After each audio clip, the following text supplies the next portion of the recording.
Dans les périodes de grande tension, de nombreuses études montrent que les populations qui souffrent le plus sont les cadres intermédiaires, pris en sandwich entre les injonctions de la direction et celles de la base. Ils jouent un rôle d'airbag de l'organisation. C'est sur eux que repose le bon fonctionnement de l'entreprise, alors que tout semble se dérégler. Mais à quel prix? Ils tiennent le choc, moyennant de nombreuses contorsions, beaucoup d'habileté, de la créativité et beaucoup d'heures de travail. Leurs journées sont denses. Faire tourner la boutique, rassurer la hiérarchie en remontant des reportings incessants, rassurer les équipes par de l'accompagnement et souvent combler des absences en faisant à la place d'eux, que ce soit le N+1, le collègue ou le collaborateur absent. L'encadrement intermédiaire n'a souvent pas le statut cadre. Il s'agit de chefs d'atelier, de chefs d'équipe, de chefs de vente, de responsables de boutique ou de bureau.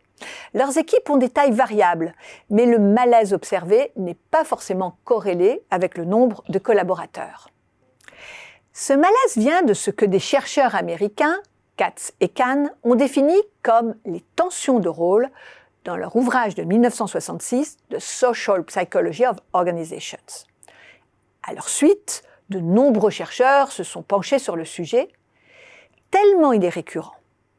Une personne est en tension de rôle quand elle a le sentiment de ne pas répondre de façon satisfaisante aux attentes de ses supérieurs, ses subordonnés, collègues, clients.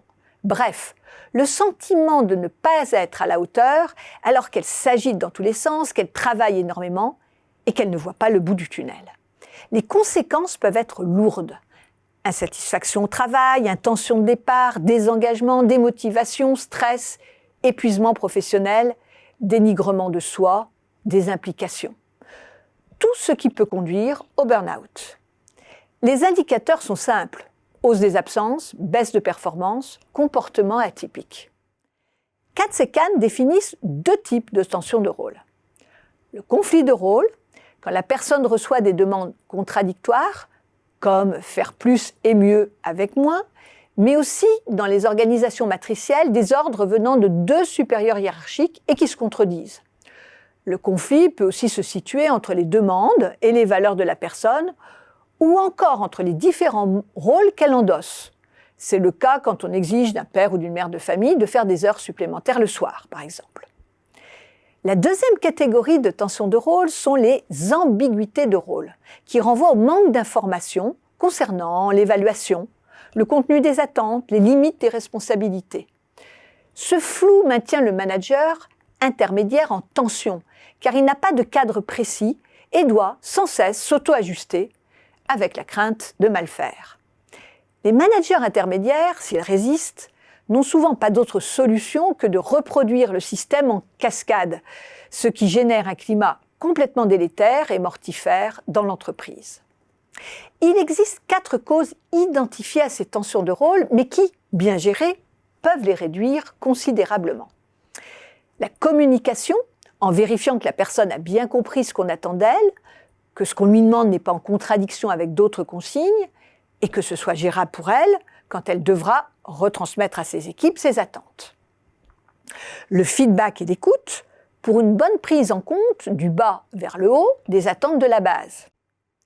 La relation au N+1 qui doit être dans le soutien en cas de problème, mais qui, par une attitude de désintérêt, accentue le phénomène. Et enfin, la confiance. Elle est essentielle pour alléger les tensions de rôle. On voit bien que ces 4 leviers peuvent être à la fois cause de tensions de rôle, et donc du malaise des cadres intermédiaires, comme réducteurs de ces tensions, s'ils sont bien gérés. Comme souvent, tout cercle vicieux peut redevenir vertueux si on est capable de voir ce qui se passe. Et avant que ces managers intermédiaires, essentiels au bon fonctionnement de l'organisation, ne se brûlent littéralement.